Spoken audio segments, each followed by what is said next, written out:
Welcome to Lynn Cullen Live, talk radio without the static. Email your questions and comments to Lynn at pghcitypaper.com. And now your host, Lynn Cullen. Whoa, hello. Sorry, I was drifting off. Welcome. Welcome to yet another edition of Lynn Cullen Still Alive. It's Tuesday, and I hear Susan on the other end, so I know you're there. Hello. Yeah, I'm laughing at you because no matter how hard you try to watch the clock, yeah, right.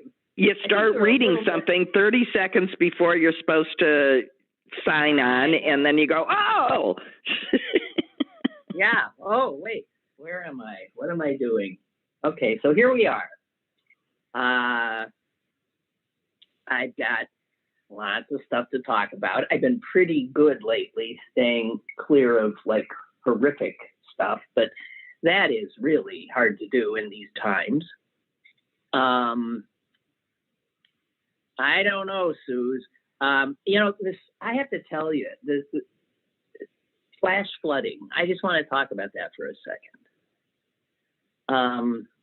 The horror of that, and I was reading an article that this will become more and more something that Americans have to know about, to deal with, to be smart about. I'm thinking about, the horror in, where was that? Tennessee, Kentucky? Yeah, Tennessee. I listened to this account. I mean, these are people who, they never experienced anything like that. They've lived their whole lives right there, with their houses right there. And they had a big rainstorm. And the next thing you know, I'm just going to read this one little bit because to think of the terror. Terry Owen recalled standing on her toes amid the storm, struggling to keep her head above water. She could see the woman across the street clinging to a pillar on her front porch, her cries for help punctuated by piercing screams. 2 days later, she could still hear those screams. Ms. Owen remembered shouting back at her, we can't help you.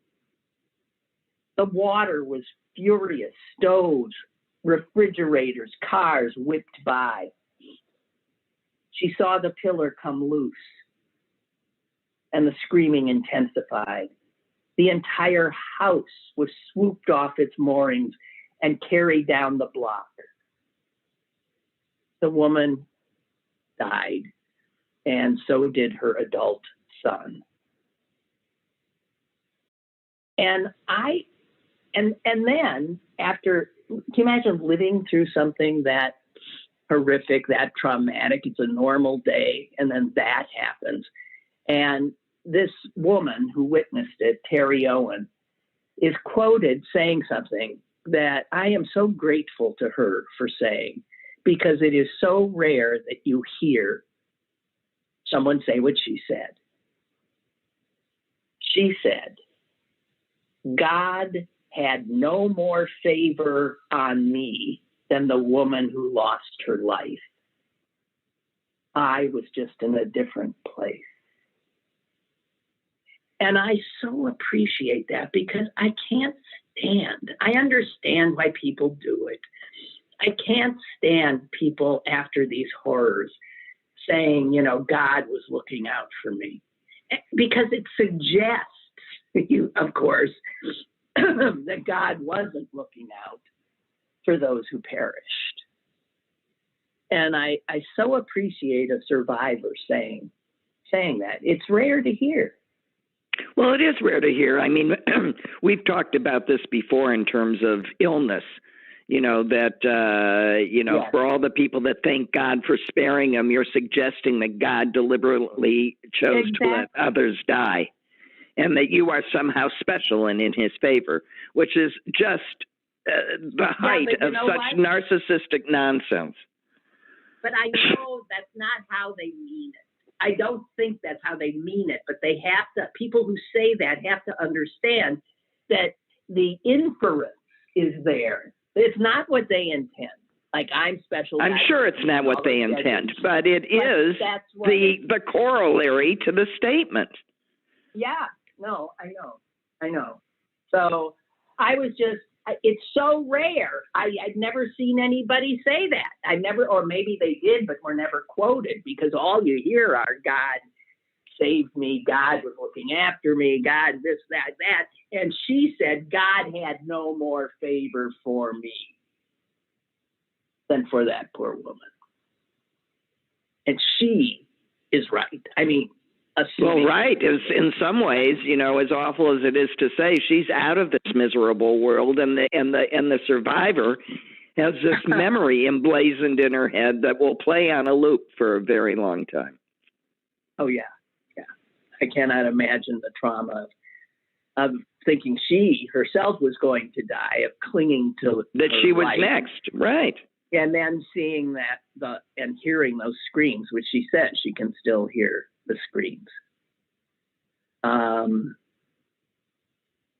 was the other thing, your head works in funny ways, where she called her the woman across the street. I mean, this was in a town of 4,000 people. I mean, please tell me she knew the name of the person across the street. Maybe not. She might not have. Yeah, I think in a town that small, I always think, oh, well, everybody knows. But you do think she would have been, I mean, it depends. She's talking to someone that doesn't know her. So why would she say, for example, her name? Alice? Yeah. I could hear Alice. Yeah. And, and the other thing is, if we look at it just as a protective measure, perhaps it's a way of psychologically distancing her from the horror. Well, this is true, too. Anyway, there's just speaking of this, because we get a lot of flash flood watches and warnings in these here parts. And I just think it's important for people to get smarter about it. Flash floods kill more Americans than hurricanes every year, more than tornadoes kill. All those more flashy things. And it could well be that hurricanes don't kill as many anymore because we have, weeks of warning sometimes. Uh-oh, it's coming this way. Uh-oh. And, you can, begin evacuations, remove people from danger, but a flash flood? No. Comes out of nowhere. 6 inches of water. 6 inches of water can pull you off your feet, a fast running water, and you're gone. So I'm just saying, I think especially in these parts with our topography, it's really important for people to be smart about this. And apparently the FEMA has a map that it puts together of places where this risk is greatest. And some academics looked at the map, it's 10 years old, and said, oh my God, this thing is just totally out of date, given the difference in our weather systems. And they say, and just let me interject a purely practical thing, and that's that all of us who are homeowners need to reevaluate whether our need for flood insurance. And those of us who never even considered it are going to have to reconsider whether it's smarter to have a little flood insurance just in case. Exactly right. And in fact, in this article about the underestimation by the government of where flood danger lies, it makes clear that these flood maps that they put together are intended to be used by homeowners figuring out if they need flood insurance and how much, and also for mortgage lenders who might say, I don't think so. We don't want any part in that property. So the guy who did this this new assessment said there are millions of home and property owners who have no idea the significant risk they face. So just a word of caution, warning, maybe look into it, okay? Yeah, well, I can remember several gazillion years ago when I was living in St. Louis, at the top of a hill, from one perspective, but sitting below a neighbor, who then built an addition onto their house, which took away area for water to... Yeah. Okay. And suddenly I had a raging river every time it rained in St. Louis in my backyard, sometimes coming right up to the house. And it was scary. And I couldn't figure out why this was happening. And in St. Louis, you do get monsoon-like drenchings, even 2 decades ago. I ended up, with my husband, of course, causing to be constructed a dry creek bed all around the perimeter of our property. And as the years went by, when I tell you that dry little swoop that we did in there and put river rocks into, sometimes that was honestly a raging river. Yeah. 3 to 4 feet you were deep. Smart to do it. Yeah, you were. Well, being proactive really helps. So that's not idle advice. Go out and look around your property and see what sits above you, because that's how you figure out what your risk is. Well, in Pittsburgh, generally speaking, there's quite a bit above you. That's why I mean that everybody has to reevaluate. Every time you think, well, I think my house is really on some of the highest land around here, and then, until you see your next door neighbor is higher than you. Is looming, which mine is looming over me. But so you really do have to make an assessment, and boy, is it smarter to buy flood insurance in a place that is not marked floodplain. It won't cost you a fortune, and you'll have it. Exactly right. And because I think the mortgage guys are still, and the insurance guys are still using that old FEMA map, which underestimates the risk. Well, then this would be the time to do it, guys. This would be the time to do it. Exactly right. You might have better information. I don't know. I also, Suze, I came on another quote that just made me crazy today. I want to share it so I can make other people crazy. Why should I be the only one? And it's from Condoleeza Rice. Remember her? Yeah, sure. She was Secretary of State under George W., right? Right. Yeah. So she helped get us into Afghanistan, right? So apparently she has been talking about, now that we're attempting to get out and are getting out. And here's what she wrote in the Washington Post. 20 years was not enough to complete a journey from the 7th century rule of the Taliban and a 30-year civil war to a stable government. We needed more time. What unbelievable arrogance. And it shows that the one thing we do know is that we simply refuse to learn from history. No, we took absolutely no account of their culture. None at all. What? She thinks what? How many years? Yes. How many years, Sue, do you think it would take to impose our cultural values, our culture on a country that has been rather adept over the over history, throwing out big, better, badder, stronger countries intending to impose their will on them? What the hell? And even now she says that we needed more time. I wonder how much time she thought she thinks. I know she's not an idiot, but how blind can you be? Well, it's just more a set of beliefs that doesn't rather arrogant beliefs that doesn't allow for the possibility that there's any other way, or that other people have a right to determine what is their way, whether we approve of it or not. Yeah. It's just beyond belief. Just beyond belief. I saw a quote somewhere, and I might mangle it, but it said, the only thing we, no, see, I can't. I won't even mangle it. It's about, the quote about,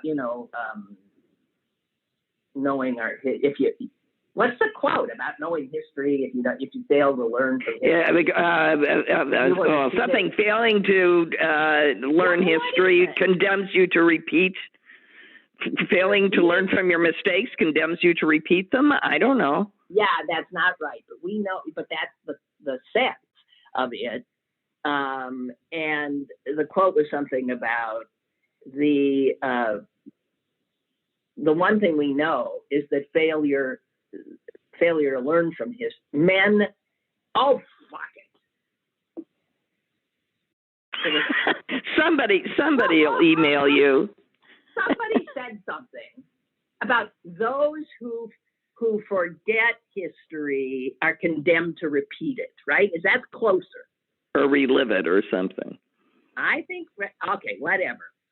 But the quote was pointing out, it wasn't that. It was the one thing we've learned throughout the ages is that the thing that men forget about their history.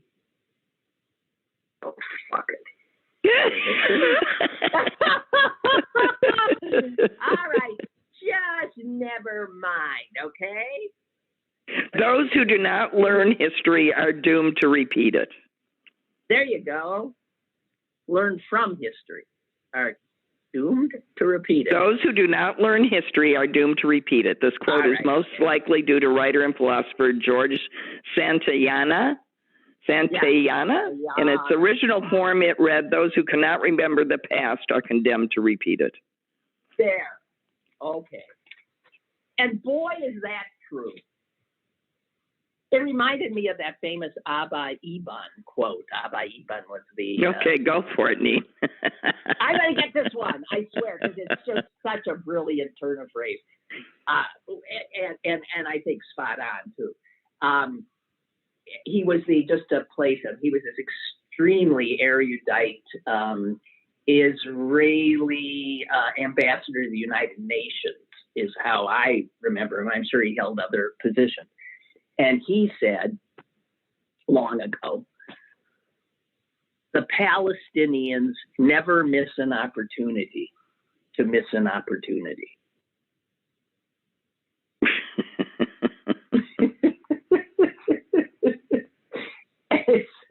I'm sorry, guys, but that is if you know the history, it's really rather. It's a good quote, right? Never miss an opportunity to miss an opportunity.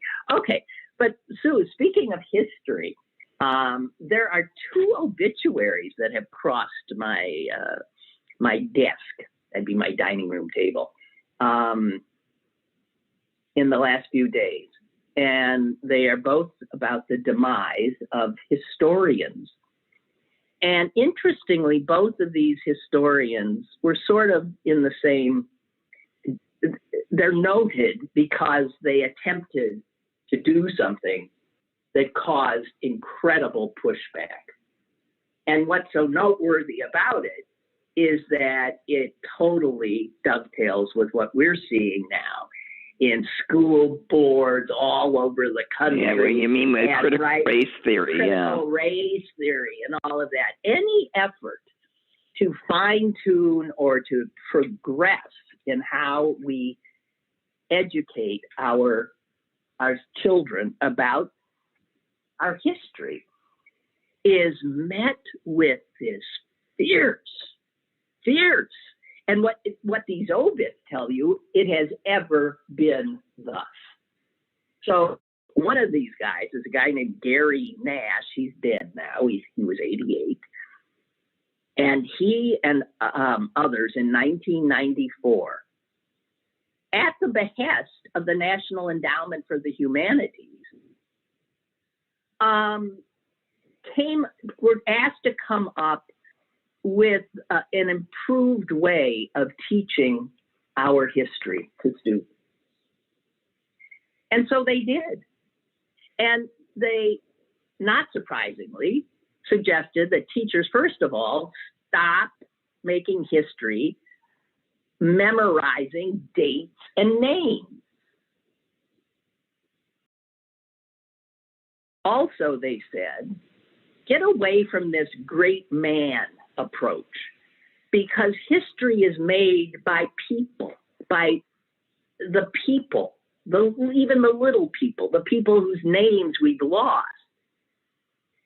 And all hell broke loose. I mean, obviously this report was longer than that. All hell broke loose. This guy got called a Nazi. He got called a history thief. Rush Limbaugh is the one who led the charge. And it shows that this, what we're dealing with now with critical race theory is just another chapter in this ongoing fight. By the way, the president at the time was Bill Clinton, I believe. And he did not stand by this guy's guidelines. And all well, Clinton did a lot. I mean, I remember writing him angry letters when he with the "don't ask, don't tell" crap. I mean, No, he did a lot of crap.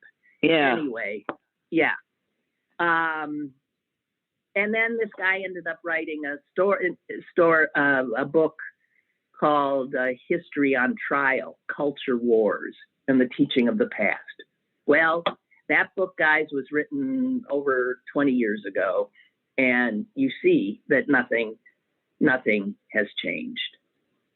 The other historian is a guy named James Lowen, and he, you might recall, wrote a book that just got, tons of attention, and a lot of people bought it and read it. He wrote the book called Lies My Teacher Told Me. Right. You remember that? Yeah. Mm-hmm. Everything your American history textbook got wrong.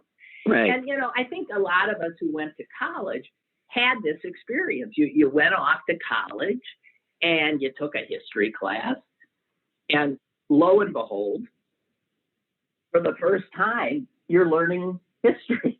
And no, I want to say that I realized this like in third grade. I mean, we were learning about Ponce de Leon or something, and I was tasked to, do a little research or something, or maybe it was fifth grade, who knows.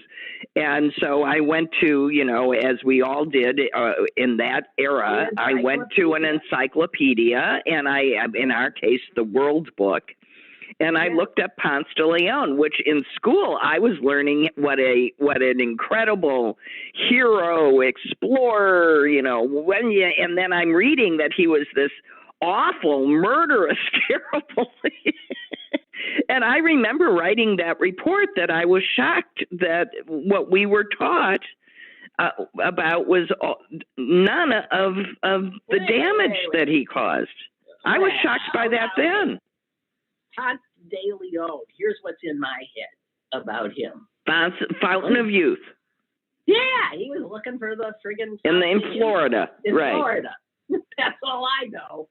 And so what? He brought. And millions of Americans still believe that he found it. Okay. Well, listen. So this guy Lowen, here's what he wrote about Thanksgiving. He said, one thing people who knew him knew: never ask him about the origins of Thanksgiving. It was a big mistake because he'd go he'd go ballistic. It didn't matter how many times he told the real history, he would go insane. So it just says here, here's some of what he said. Hey, look, Plymouth, when the Pilgrims landed on Plymouth Rock, he says Plymouth was already a village with cleared fields when the Pilgrims found it, deserted by plague victims. But we can relate to that. No turkey was served in 1621, and perhaps it might have been duck. There was no pie. The settlers had no wheat flour for crust and no ovens for baking. The holiday Americans celebrate has nothing to do with the Pilgrims. It was invented 242 years later by Abraham Lincoln to celebrate the North's victory. I'm going to put that in quotations. The North's victory. Oh, no, at Gettysburg, not in the Civil War. At Gettysburg. And all of that is counter to what, and he says the way we taught about Reconstruction, insane. We didn't you learn that the free black slaves who took over, there were even caricature drawings of them in suits and ties, in buffoonish ways, trying to be legislators, everything going to hell because of these guys, and then the white carpetbagger people and all of that. And he said, all of that is just a cartoon. It is not true. Isn't it something? Golly, I just gotta say. But we prefer the fairy tales. Yeah, a lot of people do.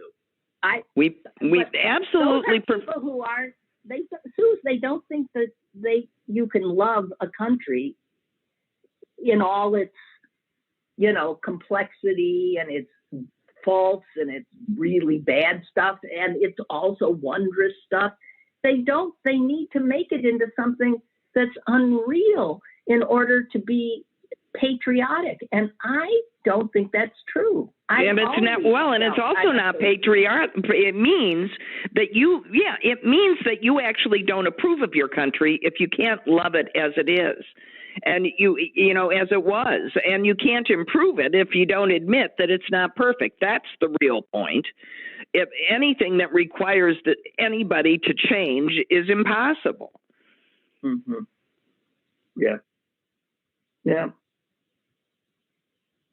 Although I'm gonna, you and I talked last night, and I brought up a story that you thought was depressing, but after I actually went back and read it, and it turns out it sort of starts out depressing, but I will argue that it does bespeak some good change in attitude, and that's that. Also talking about cemeteries and obits, there was a metro stop built, or a subway stop, or whatever they call it in D.C., built on what was a cemetery. And they just picked up all the stones in the cemetery and got rid of them. No one quite knew what happened to them, and blah, blah, blah, blah, blah. And, of course, this was an African-American cemetery, and with some very major people. Mary Todd Lincoln's close confidant, a black woman that was at the White House with her, was buried there. All sorts of very interesting people. But the city government clearly didn't think anything in the 60s of clearing this piece of land. They just took it. And what happened to those tombstones, who knows? Until someone bought a waterfront property somewhere out in Virginia and goes and looks, is inspecting their property and looks down and sees what seems to be a tombstone. And then starts looking further and realizes with shock that the property has been buttressed by, maybe up to 37,000 headstones. That's how many bodies were actually put there. And they did move the bodies, but they didn't bother to say who was who and where was where and blah, blah, blah, blah, blah. So this landowner got very upset and has made a stink, and they are recovering all of these stones, and they are going to make a place in the cemetery where the bodies were relocated to place these stones and make them a memorial. But it does show that, I mean, that the attitude in the 60s, the attitude in the 60s in Washington, D.C. is, well, that's just junk. That's not a venerable spot. That's not, I mean, can you imagine going to Arlington Cemetery and thinking, oh, this would be a good spot to have, you know, a subway station? Let's just move these people. Yeah, without a doubt. Hey, let me get some emails. I know, you're right. And there's so many horror stories of that. Well, I'm just, you know, it's nice to know that somebody that, you know, reacted with horror and then started moving to can't fix it, but you can do something about it. Okay. I agree. Bree writes, Bree's the guy in Malaysia. For many years, my family had a house in Ohio. Across the way, there was a wonderful mini forest with all kinds of plants. And later, a couple moved in and paved that mini forest over to build a house and a huge driveway. Our neighbors had a big shed that totally flooded every time it rained.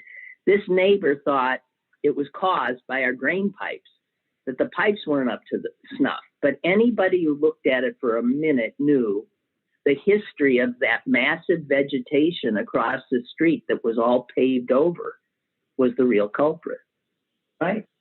Right. That's where the water went. Water, anytime you have, like, we put in concrete and buildings and driveways and streets, water. You are removing drainage. Yeah. So, he also says, and in the South Hills, our place is the only one in the neighborhood that still has the original plants and trees behind it. It's also a mini forest. All the others have chopped down the trees I hate, paved over all the vegetation, and then they wonder why there's more flooding around the neighborhood. Oh, God. And then Bree writes, hey, there's a new Netflix show called The Chair. They deal a lot with what you and Susan are talking about. Now, I started watching it. It's I loved it. It's great. I'm about to start watching it. Good. Yeah, good. I just watched the first one. It stars Sandra Oh. Oh, yeah. Oh, head of an English department. Head of a struggling English department in some little college, and it's funny and it's smart. And I enjoyed it. I mean, I just watched 1 hour. That's all I can say. Well, Susan, you had mentioned cemeteries, and I wanted to share this one piece if nobody else saw it. I just love this. There's a cemetery in Washington, D.C. That's called the Congressional Cemetery. And I guess it was originally there for, members of Congress, who died far from home, and they just stick them in the ground there. I mean, it goes back a long way. It's in Southeast Washington, yeah. So there's a headstone there for a man named Leonard Macklovich. He died in 1988. And he is buried at Congressional Cemetery.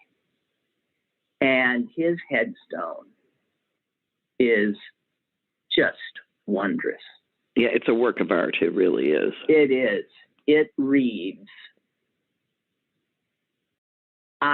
when I was in the military, they gave me a medal for killing 2 men and a discharge for loving 1. Wow. I mean, wow. Wow. You wonder how much power can be in just a few little words there. And how a life that was spent, dealing with other people's disapproval could live on in eternity as a reprimand. Exactly right. And why did he want to be? He picked the place he wanted to be buried. And guess who's just a 10-second walk away from his, which, by the way, his headstone also proclaims very largely a gay Vietnam veteran. So he just pronounced. Yeah, in case you didn't get the reference. Yeah, in case you didn't get it. And in fact, that's bigger than his name. He just wanted to be known as a gay veteran who got, rewarded for killing men and then kicked out for loving one. And 10-second meander from his grave. Guess whose grave you bump into? I know. The greatest homophobe, the most notorious homophobe in American history. Well, that probably takes him to it. J. Edgar Hoover. Who, of course, is buried right next to his quote. His lover. Well, I was going to say his quote assistant, unquote, AKA his lover. This guy, they were such a couple. J. Edgar Hoover. And by the way, his gravestone, Clyde Tolson, his husband, for all practical purposes, they lived together. And he appointed, Tolson was the FBI deputy director. They went to work together. They came home together. They were inseparable. And Tolson's headstone is pink granite. I know. I know. I love it. The details are hysterical.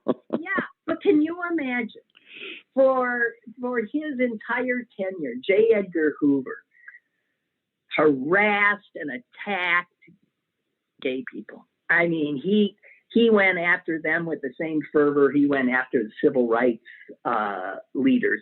And he called them deviant threats to the nation. Can you imagine? And he had the gall to live openly as a gay man. I mean, he never said it, but I wasn't born yesterday. Isn't it astonishing? And so...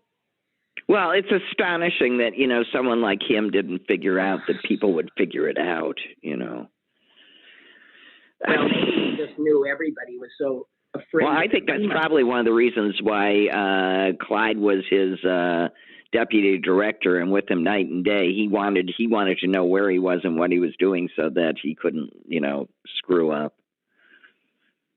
I don't know. Clyde was a very handsome man. Yeah. Or he was just jealous. Which could not be said of J. Edgar Hoover. But so anyway, this wondrous guy who put his tombstone there. So it turns out that whole section became essentially what's called, the gay corner. Mm-hmm. With J. Edgar fucking Hoover right in the middle. Right. Well, people started buying up prominent gay men, mostly, and a few women started buying up. It became prime real estate. Yeah. Because people wanted to join in literally, founded a copacetic place to remain in eternity, but also wanted to join in the silent protest, so to speak. The great lie down. The great lie-in. The guy with this wonderful tombstone died, as I said, in 88, but he was only 44 years old.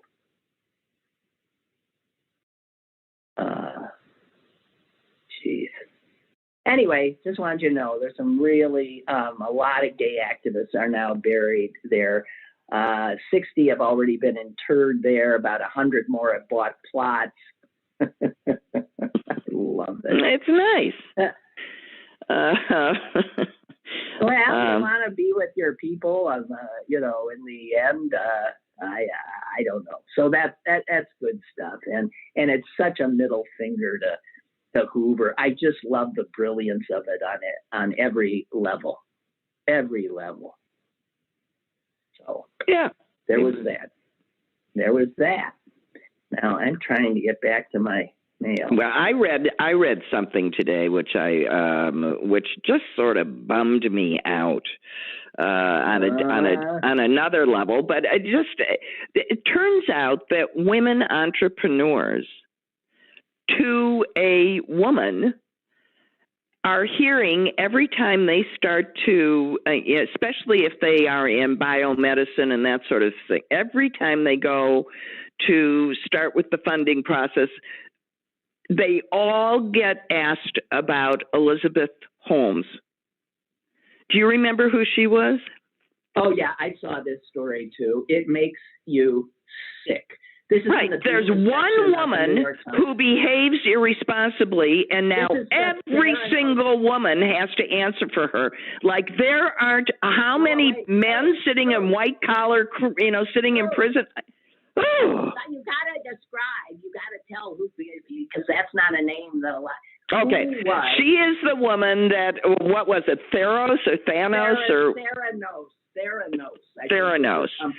She had this biomedical testing company, and it turned out that all of her research and all of her stuff was totally fraudulent, and she's about to go to trial as she rose to incredible fame and then tumbled with much to all of these men's delight. And now, every time a woman that's in the similar field, it's scientific field. It's a male-dominated scientific field and also male-dominated financing field, tries to get funding, they have to answer for this one woman. And they in the article, they interviewed a ton of women, and they all agreed. And one of them said the most interesting thing. She said, "I feel sort of sorry for Elizabeth because if I look at what she did, she took the advice that all these men were giving her. I just didn't take it. I was told more times than I could say to just exaggerate my earnings, some by 10 times. I just didn't do it." She said, and now we're supposed to pay because all of these men gave her advice. She says, I'm not saying that it's not her fault. She did it. But boy. No, it's any time you're a marginalized group, even though there's more women than men around, but marginalized and in these areas, one of your, group that gets in trouble is then used against all. You can ask any black person if that isn't true. You can ask a Jew if that isn't true. You ask any minority group if that isn't true. Meanwhile, I always use it as this, how if some Jew gets in trouble, I always get a text from our brother. He's not Jewish, is he? Right. Well, and our father always did the same thing. He's a Jew. Because we knew that, and I'm sure anyone in that we would all bear the blame. Right. Right. So we understand that.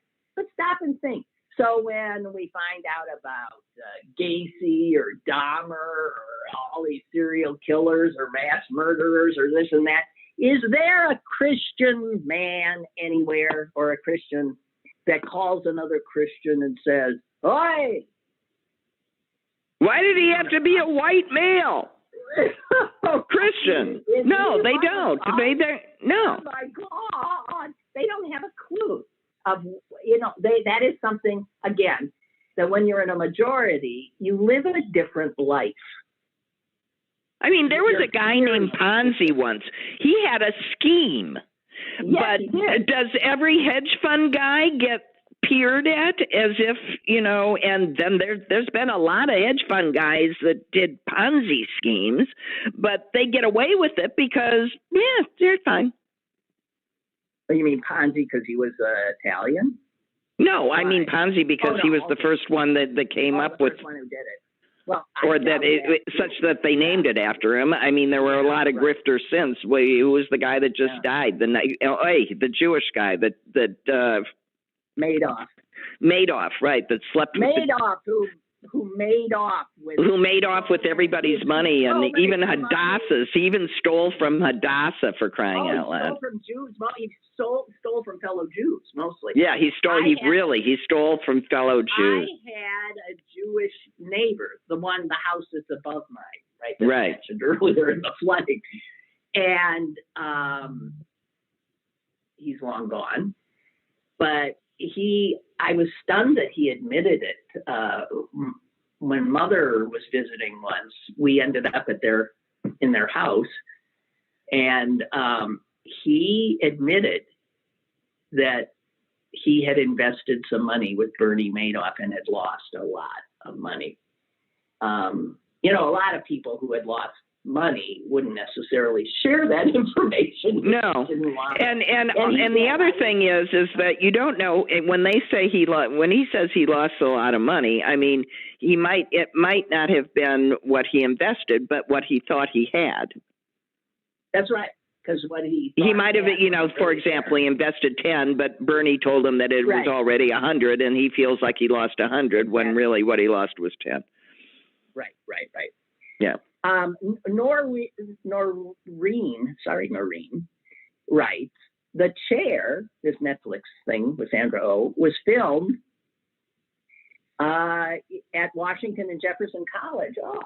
Is just down the road in Susan. There's a town called Washington, Pennsylvania, not DC. And when I first came here and I saw a sign on it saying Washington, that way, I thought, why would there be a sign saying Washington that way?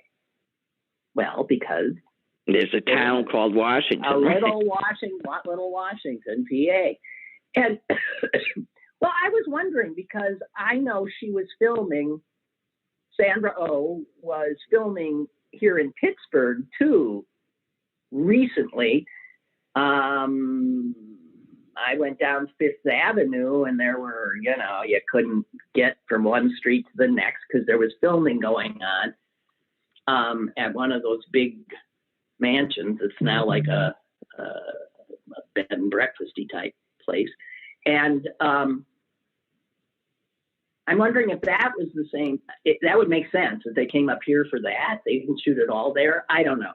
So why would she have filmed two things for Netflix in the last 8 months here? So that must have been what she was filming there too. I'm just saying it. Well, maybe it's a favorite location for Netflix productions. Well, yeah. They were filming something on my street the other day for 2 days. God, there are cops out. You couldn't turn from my little street. It's nice. I mean, it does. All these crews now are locals. We've got a big film industry. It's a lot of work. So it's a lot of work. So that's great. Margaret liked the story about the cemetery. Susan. Yes. We have a little time left. Are you? You're not into Jeopardy, are you? No, but I have been fascinated by how this thing is playing out, and so we're talking about how the executive producer found the perfect person to hire, as you all know, for the host. It was himself. Imagine that. He vetted himself. He thought he was great. He gave himself the job. Well, you remember who did that first? That was so funny. When George W. Bush appointed Dick Cheney to find him a vice president. And he said, "It's me, c'est moi." I know. I talked to and looked at all these people, and I have to say, no, yeah, same law, same thing. And that didn't turn out anyway. well either.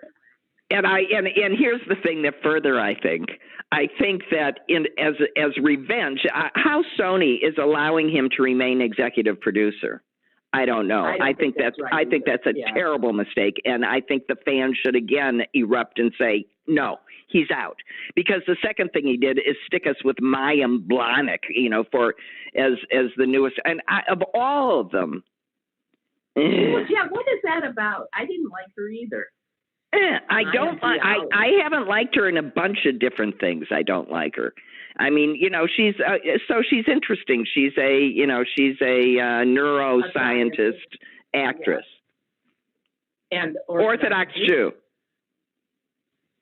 And it's the Orthodox Jew thing that I had some problems with some of the things she was saying. I think she's a little out there. Yeah, she is. With a lot of things and a lot of stuff. But I don't know. I have to admit, I did not. I saw just one show she did, and I wasn't blown away. Yeah, no, I'm not. I'm not even talking about her actual skills at the job. I just don't find her a compelling reason to tune in. And any of the others, I mean, the easy choice is Ken Jennings, and they can do it for a couple of years until they, figure out, or Lamar Burton that everybody wanted, LeVar. I think everybody wanted LeVar Burton. I think he had a very strong campaign, which most of these people did not. I thought he was weird, personally. What did you think? I only saw, again, his first one, which I guess he did better after it, but I wasn't wild about it either. And it's like my son wants him because that generation grew up loving him for reading Rainbow. Right. So he's great. I mean, he's a nice. You can tell nice guy. He's all about all the right things, but I found his delivery a little weird.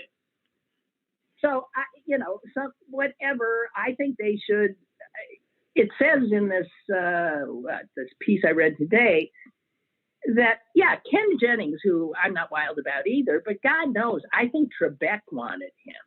Yeah. Because it says here he was generally considered Trebek's preferred heir. And in fact, when Jennings arrived to guest host the show, I think he was the first guest host. He found a pair of Trebek. Trebek's wife gave him.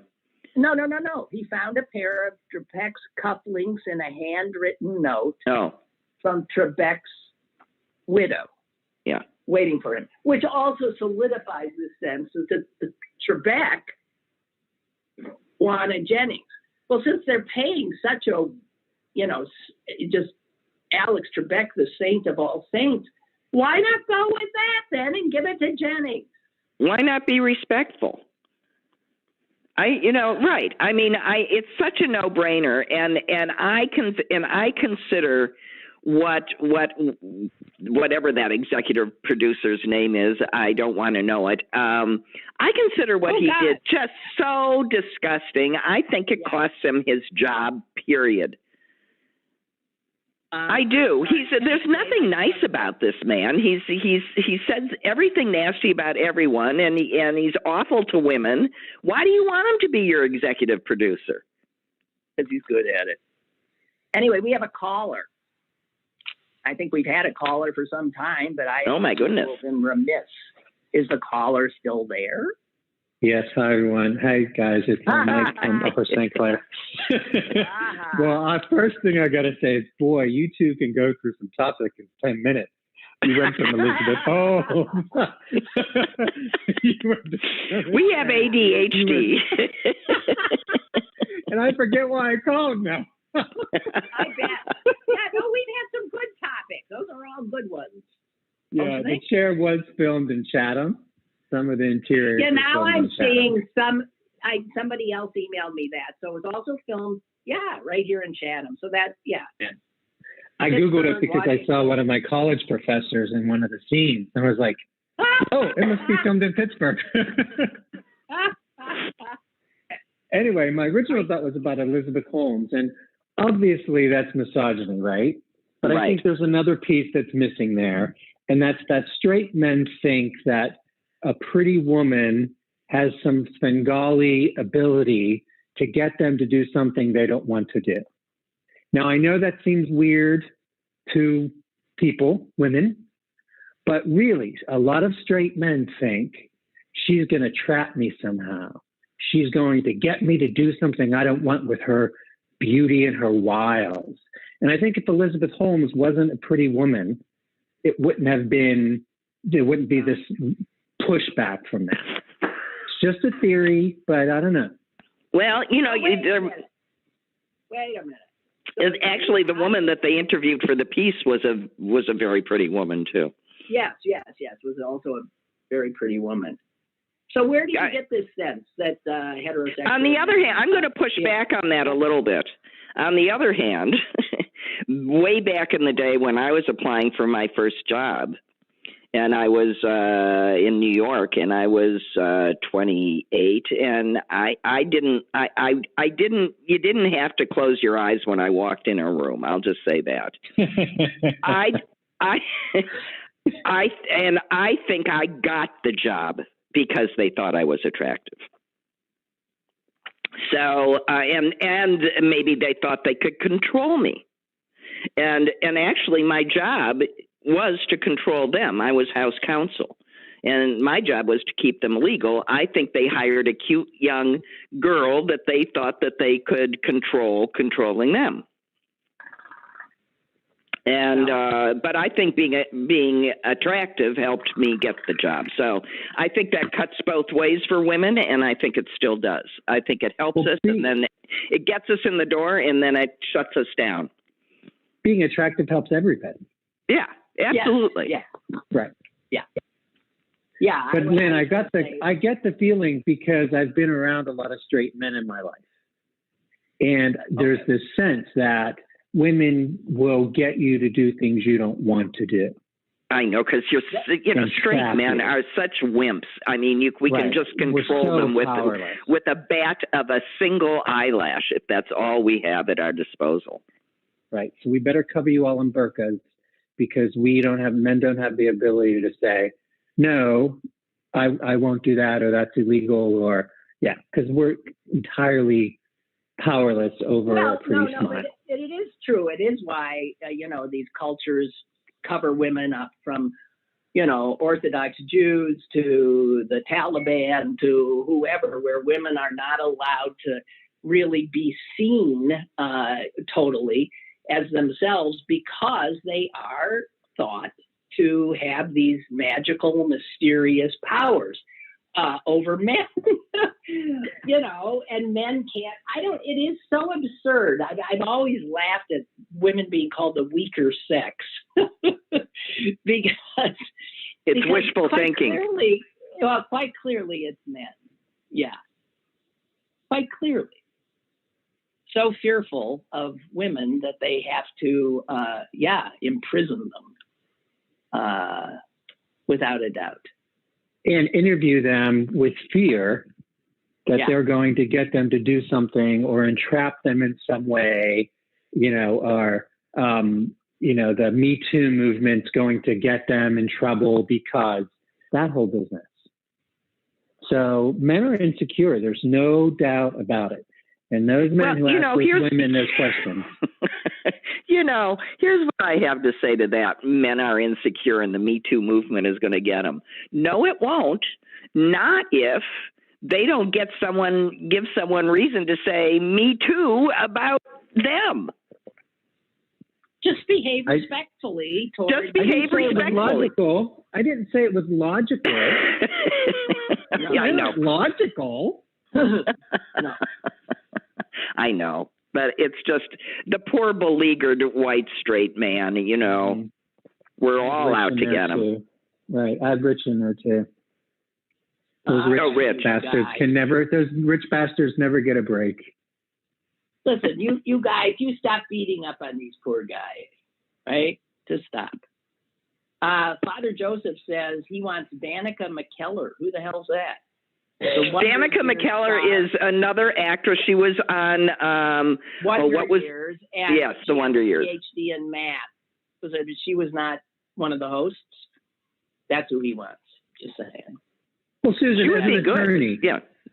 As an attorney, there was a big in the 80s or 90s. There was a big Annie search for the next Annie on Broadway. Yeah. And they picked a girl. They made this big production. They picked a girl. And then before their show opened, they fired her and got another one. And her parents sued, saying, no, this was a competition. I won fair and square. You can't take that prize away from us. And she won. So is there anything with this pretend competition when you're going to just pick whoever you want anyway? Any legal ramifications for that? I don't understand how they won. I mean, no. Well, no. It depends on what the written material says. I don't know what the written contract. They all had a contract. If it was a competition such that someone was going to get to win fair and square, but I don't think there's a legal action here. I just think that the natural consequences of the actions made it implode, which is, one of the ways that society functions without a lawsuit. Yes, host. Yes, host. We are over. She's kicking us off. Oh, it's 11:02. Well, if you'd have picked up 10 minutes ago. Yeah, sorry. Okay. But thank you very much. Bye. Goodbye, everybody.